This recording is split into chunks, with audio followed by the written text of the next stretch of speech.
မိုးကအဆက်မပြတ်ရွာနေတဲ့ည12 နာရီ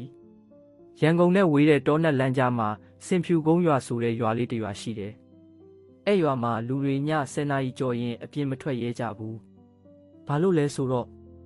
အနီရောင်ထိကင်ထားတဲ့မိန်းမကိုမြင်ရင်နောက်နေ့မနက်သူ့ကိုမြင်တဲ့သူကအသက်မရှိတော့ဘူး။အသက်23 နှစ်အရွယ်တက်နိုင်ကဒီအကြောင်းတွေကိုမယုံဘူး။သူက YouTube မှာတရေအကြောင်းတွေကိုတင်ဆက်နေတဲ့သူဒီရွာကအဖြစ်ကိုတွားရိုက်မယ်နာမည်ကြီးတော့မှာပဲဆိုပြီးကင်မရာတစ်လုံးမီးတိုင်တစ်ချောင်းနဲ့ညဘက်တောလန့်ကိုထွက်သွားတယ်ရွာသားတွေကတားကြတယ်ည12 နာရီကျော်ရင်ထီးမိကင်မိထားတဲ့မိန်းမလာတတ်တယ်သူ့အတန်ကြားရင်ပြန်မဖြေနဲ့ဆိုပြီးတတိပေးလိုက်တယ်ဒါပေမဲ့တက်နိုင်ကရေပြီးတရေဆိုတာမရှိဘူးလို့ပြောတယ်ည12 နာရီထိုးတော့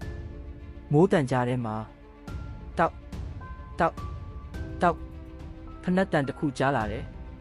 တက်နိုင်ကင်မရာကိုဖွင့်ပြီးတားကြီးတို့တယောက်ရောက်လာနေတယ်လို့တိုးပြောတယ်အမောင်တဲကနေအနီရောင်ထီးကြီးတစ်ချောင်းဖြည်းဖြည်းပေါ်လာတယ်ထီးအောက်မှာမျက်နှာမမြင်ရတဲ့မိန်းမတစ်ယောက်အဖြူရောင်အဝတ်ရှည်ကြီးဝတ်ထားပြီးခြေထောက်ကမြေမထိဘူးတက်နိုင်ရဲ့အသက်ရှူတန်မြန်လာတယ်ဒါပေမဲ့ဗီဒီယိုအတွက်ဆိုပြီးကင်မရာကိုပိုနီးနီးဆွဲလိုက်တယ်အဲ့ချိန်မှာမိန်းမကရက်လိုက်တယ်ပြီးတော့တိုးလေးမေးတယ်ငါလှလားတက်နိုင်ရဲ့ကျင်သွားတယ်ဟာတာလုံနေတာလားလို့ပြန်မေးလိုက်တယ်အဲ့စက္ကန့်မှာပဲမိန်းမကထီးကိုဖြည်းဖြည်းချလိုက်တယ်သူ့မျက်လုံးမရှိဘူးပါးစပ်ကနရွက်ထိပြဲနေပြီးသွေးတွေအပြည့်အသားတွေကပုံနှံ့ထွက်နေတယ်ဒါပေမဲ့အတန်ကတော့အေးအေးလေးငါလှလားတက်နိုင်ကြောက်ပြီးနောက်ဆုတ်လိုက်တယ်ဒါပေမဲ့နောက်မှာဘယ်သူမှမရှိတဲ့နေရာကနေလက်တစ်ဖက်ကသူ့ပခုံးကိုကင်လိုက်တယ်သူလှည့်ကြည့်လိုက်တော့အနီးထီးမိန်းမကနောက်မှာရောက်နေပြီးရှေ့မှာလဲသူနောက်မှာလဲသူ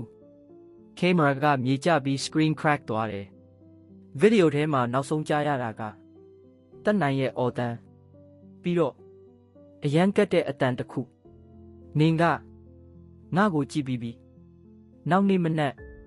ရွာသားတွေတောလမ်းထဲမှာကင်မရာပြက်တစ်လုံးပဲတွေ့တယ်တက်နိုင်မရှိတော့ဘူးဒါပေမဲ့ကင်မရာ memory ကတ်ထဲမှာနောက်ဆုံး3 စက္ကန့်ဗီဒီယိုတစ်ခုကျန်နေတယ်စကရင်အပြည့်သွေးနီရောင်ပြီးတော့မိမအတန်တစ်ခုဒီဗီဒီယိုကိုကြည့်တဲ့သူကနောက်တစ်ယောက်ပဲ